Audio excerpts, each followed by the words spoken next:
Where does the church get the idea of the papacy? Yeah, well, we get it from sacred scripture, first of all, and sacred tradition, secondly. So in St. Matthew's Gospel especially, Jesus says to St. Peter, his name previously was Simon, and he changes it, or Cephas in Aramaic, and he changes it to Peter, which means rock, and he says, you're a rock, and on this rock I will build my church. Well, right there, that's a pretty striking metaphor. If he'd left it at that, I didn't say anybody else, you'd be wondering, what is it about Peter that he's going to build the church on Peter?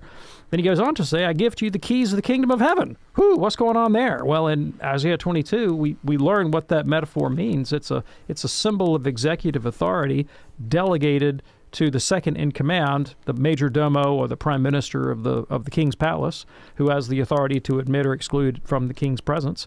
So Jesus gives those exclusively to St. Peter.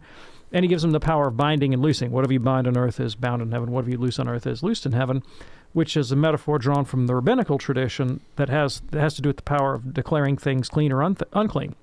And so these three metaphors are applied uniquely to St. Peter. The rock foundation of the church's unity, the executive power of the keys, which is given to nobody else, and then the binding and loosing authority to admit or exclude. And in context, that may be, we don't know, but it could be a reference to the role that St. Peter played, that third power in particular, in Acts chapter 15 at the Council of Jerusalem, when the apostles were debating the question of what should be imposed upon Gentiles, on what conditions should Gentiles be admitted or excluded, that is to say. And it's on the strength of Peter's testimony that the church makes, the Ecumenical Council of Jerusalem makes the binding authoritative decision it does with respect to Gentile Christians. But it was Peter's power binding loosing that sealed the deal there. So that's the scriptural warrant. There are other passages of Scripture as well. Jesus telling St. Peter in Luke's Gospel, feed my sheep, strengthen the brethren in, what is it? Is it John where he says feed the sheep, and Luke where he says strengthen the brethren? Yeah, I got it backwards.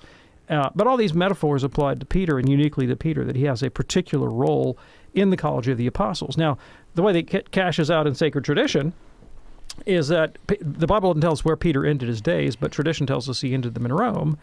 And from the earliest days that we have records, Rome was preeminent among all the ancient Christian bishoprics. And we're told by second century fathers why, that Rome is the standard bearer. If you want your doctrine to be approved, you have to approve it with reference to the See of Rome, and on account of the dignity of the apostles that founded her. And you really don't find any other theory of Roman primacy other than Petrine primacy until fourth centuries later, when some Byzantine theologians tried to wrest the primacy away from Rome and lodge it in Constantinople, and they said, it must be because Rome's the seat of the empire. And the rest of the Universal Church went, nope, sorry, nixed, not because of that, Petrine origins. And that was always the Catholic doctrine.